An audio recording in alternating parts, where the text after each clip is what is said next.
O árbitro do jogo, o gaúcho Rafael Klein, ele era muito, mas muito menor do que o tamanho do jogo. Fala pessoal, sejam muito bem-vindos ao Corinthians Informe. Agora vamos acompanhar as últimas novidades sobre o Timão nesse pós-jogo Corinthians 1, São Paulo 3, pelo Brasileirão, né? Um jogo bem disputado, bem equilibrado, até a expulsão do Fagner no finalzinho do primeiro tempo. Pênalti, segundo amarelo, vermelho, né? Foi pro intervalo com uma desvantagem, né? 1-0 pro São Paulo. Já na volta conseguiu ali ter algumas chances e tudo mais. Obviamente com o jogador a menos fica complicado. Até que o André Ramalho resolveu ali dar uma porrada no Luciano e acabou sendo expulso também. Ou seja, Corinthians com 2 a menos, com um gol de desvantagem. Ainda tentou, foi pra cima, teve uma chance, aquela chance lá com o Coronado, que ele entra, que ele sai driblando, vai na linha de fundo, rola pro meio. O Romero não chega a tempo de tocar na bola, que pena. O Timão poderia ali ter empatado o jogo.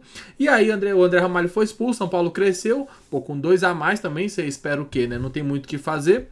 Conseguiu fazer o segundo no escanteio. O Yuri Alberto até conseguiu diminuir, porém já no final tomou ali o terceiro, né? Infelizmente não deu pro Timão. Infelizmente as mudanças ali no decorrer do jogo, né? No caso, as 2 expulsões prejudicaram demais. E o Chico Garcia pôde fazer uma excelente análise após o jogo acabar. Vamos acompanhar tudo isso nesse pós-jogo. Corinthians, infelizmente, saiu derrotado. Chico Garcia pôde falar tudo o que ele entendeu e como ele analisou essa partida, onde São Paulo saiu vencedor. Estamos ao vivo para mais uma live depois do majestoso 3-1 para o São Paulo sobre o Corinthians. Corinthians com 2 jogadores a menos no segundo tempo. Rapaz, que loucura, hein? E o efeito prático disso é um São Paulo que se recupera, pelo menos dá uma resposta depois da eliminação da Libertadores, e um Corinthians que ainda amarga a zona do rebaixamento. Rapaz, a situação tá ficando cada vez mais complicada. A sequência daqui para frente, ela é boa, mas o Corinthians vai ter que obrigatoriamente resolver nos próximos jogos. Porque tá bem nas Copas, tem semifinal de Copa do Brasil e é de novo mais uma fase de Copa do Brasil em que o Corinthians não consegue comemorar, não consegue relaxar, não consegue respirar porque tá preocupado com o brasileiro. E aí vem data FIFA na sequência, e aí tem a questão das datas, enfim, uma loucura, uma bagunça. O Corinthians ainda não respira. Ainda não respira. E a gente vai falar muito sobre esse jogo, sobre esse 3-1 do São Paulo. São Paulo que se recupera, o Lucas joga muito, teve problemas de arbitragem, teve as expulsões, teve lances em que a arbitragem inverteu o critério. Eu só queria dizer uma coisa antes de qualquer coisa, tá? Antes de qualquer coisa.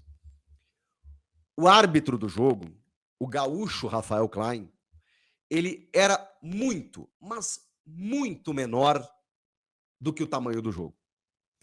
Eu não estou dizendo aqui que ele interferiu no resultado.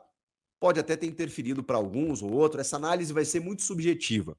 Porque no efeito prático dos lances capitais, eu acho até que as expulsões, e elas ocorrem em momentos muito específicos e muito com apoio do VAR, elas são justificadas, tá? Tanto a do Fagner quanto a do André Ramalho. Agora, a arbitragem como um todo do Rafael Klein, ela foi muito aquém do que o tamanho do jogo. Um clássico desse tamanho, dessa magnitude, do tamanho de um Corinthians e São Paulo, de um São Paulo e Corinthians, independentemente onde for, em Brasília, em Marte, na Lua, no Morumbi, na Neoquímica Arena, não importa. O São Paulo eliminado da Libertadores, precisando dar resposta, um Corinthians na zona do rebaixamento, um clássico assim que teria todos os motivos possíveis de ser um clássico nervoso. Não pode a CBF, é difícil, né? Vou aqui eu cobrar coerência, serenidade e racionalidade da CBF. Não dá, né? Mas não pode um árbitro desse tamanho. O Rafael Klein, acho que ele é um bom árbitro, mas ele apareceu por futebol tem 2 anos. 2 anos. Não dá, não dá. Você tinha que pegar no quadro, assim, quais são os principais árbitros. Ah, sei lá, o primeiro é um paulista, beleza, aí você não pode botar. Ou pode, né? Porque no Campeonato Paulista, os paulistas apitam clássicos paulistas. Mas, enfim, o juiz era muito menor do que o tamanho do jogo.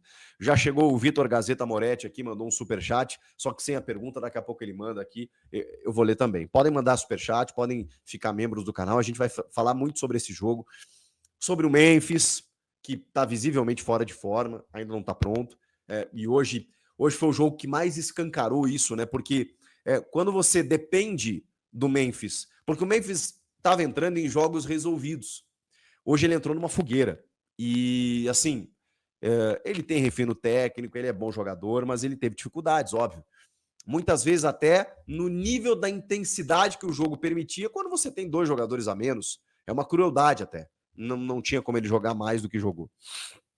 Mas, enfim, teve muita coisa nesse jogo relacionada à arbitragem, teve a boa atuação do Lucas, teve a expulsão do Fagner, teve a expulsão do André, teve a não expulsão do Caleri no primeiro tempo, a gente precisa falar sobre isso. Enfim, muitas situações para a gente conversar, já tem muita gente mandando mensagem aqui e a gente vai falar sobre tudo isso. Mas, enfim, o São Paulo, o primeiro tempo até foi um pouco mais equilibrado, mas o São Paulo começou a construir mais as suas chances no final do primeiro tempo, e aí chega ao seu gol, já nos acréscimos, por conta de uma bobagem do Fagner, mas uma bobagem, olha, assim, uma coisa é você pisar no adversário, a outra coisa é você pisar e manter o pisão. Foi o que o Fagner fez. O Fagner não só pisa no Caleri, o Fagner pisa e mantém o pé. E aí o Caleri, inteligentemente, faz toda a pressão para o árbitro de vídeo. Claro que o lance seria checado de qualquer forma, tá, gente? Mas o Caleri foi muito inteligente. Ele não arreda pé. Ele fica ali. Ele, tipo assim, ele morre pro jogo. Acabou. Eu vou ficar aqui porque eu tomei um pisão e o jogador sabe que tomou um pisão. Eu vou ficar aqui e eu vou ficar aqui até a hora que eu achar necessário. Detalhe, o Fagner não foi expulso com um vermelho direto. O Fagner foi expulso por um segundo amarelo. Ou seja, você, com um cartão amarelo, pisa no jogador adversário, dentro da área, e mantém o pisão. Sabe quando você pisa e dá aquela deixadinha, assim, sabe? Do tipo... sabe? Daquela esfregadinha. Não dá, né? Não dá. Aí não tinha muito o que fazer. Não tinha muito o que fazer. O árbitro foi no vídeo, pênalti e expulsão. Cara, ali já tornava o jogo muito difícil. Muito difícil. O Lucas vai pra bola e o Hugo acerta o canto, mas o Lucas perdeu um pênalti. O Lucas perdeu um pênalti com a bola rolando em toda a sua carreira. Em toda a sua carreira. Vocês sabem qual foi? Foi esse agora. Contra o Botafogo. Foi o primeiro pênalti com a bola rolando que o Lucas perdeu em toda a carreira. Cara, era muito difícil. Ele perdeu o segundo. Era muito difícil. Mas tudo bem, tinha um aspecto psicológico, né? De um jogador que errou muito no jogo contra o Botafogo. O Caleri também. Foram jogadores que foram determinantes assim, para a eliminação. Porque o Lucas ali teve a bola do jogo e tal, na penalidade. Mas ele foi lá, mostrou personalidade e jogou muita bola. Individualmente, foi o melhor jogador em campo. Individualmente, o Lucas foi o melhor jogador em campo. E aí ele converte o pênalti. Aí vem o segundo tempo. E o Ramon faz as suas trocas. Aí ele, obviamente, tem que mexer no esquema, né? Porque ele já tinha perdido o Fagner. Ele abre mão dos laterais. Abre mão, tira o Bidu também. Tira o Garro. Não, o Garro ele tira mais na frente. Ele tira o Bidon. E ele tira o... Ele bota o Félix Torres. Ele bota o Coronado. E ele bota o Carrilho. Ele tira 3 jogadores. O Bidu. Ele tira o Bidon, o Bidu e o Garro. E o Garro não, caramba. Ele tira o Garro mais na frente. Porque o Garro e o Coronado jogam alguns minutos até. Enfim, ele faz 3 trocas ali naquele momento. O Corinthians melhora. O Corinthians equilibra um pouco o jogo. Só que aí vem o 2-0. E o Corinthians ainda tem força. E aí vem a segunda expulsão. E o Corinthians ainda tem força para fazer um gol com o Yuri Alberto. O Corinthians ainda tem e ainda teve chance para empatar o jogo. Olha que loucura que é o futebol. E aí, mas se expôs demais, né? Não tem como. E aí, nessa abertura, nos contra-ataques. Aliás, o São Paulo. Aí aqui vai a crítica para o São Paulo, tá? O Zubeldia deixou de matar o jogo muito antes. Porque o que demora para mexer esse treinador, pelo amor de Deus. Você tá jogando.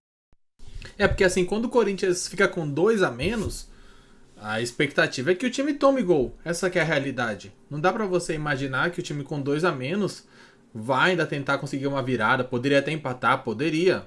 Põe uma bola na área, um bate-rebate. Quem sabe, né, o Timão empatasse o jogo. Mas acho que é uma derrota assim onde fica muito na conta do Fagner, principalmente, e do André Ramalho. Pô, 2 caras veteranos. Não tiveram cabeça pra jogar um clássico, sabe? Ainda mais no momento difícil do Corinthians, que é o momento da briga pelo rebaixamento. Você não poderia acontecer o que aconteceu. Eu acredito que se o Timão estivesse ali com 11 contra 11, não perderia pro São Paulo. Não perderia. Porque fez uma boa partida, conseguiu lutar, conseguiu brigar. O Yuri Alberto mais uma vez fez uma partida muito boa. Outro detalhe também, um jogador que fez uma partida espetacular, na minha opinião. Roubou muitas bolas, muitas mesmo. O Hugo, principalmente, defendeu tudo e mais um pouco, apesar de ter tomado 3 gols, né? Poderia ter sido muito pior se ele não faz grandes defesas. E o Bidu também, lateral. Bidu, o primeiro tempo dele especial foi muito bom mesmo. Mas infelizmente na outra lateral, né? O Fagner acabou ali fazendo o pênalti, levando o vermelho. Infelizmente o Timão saiu derrotado. Daqui a pouco voltaremos com mais informações. Diz aí o que você achou do clássico. Até logo mais. Valeu!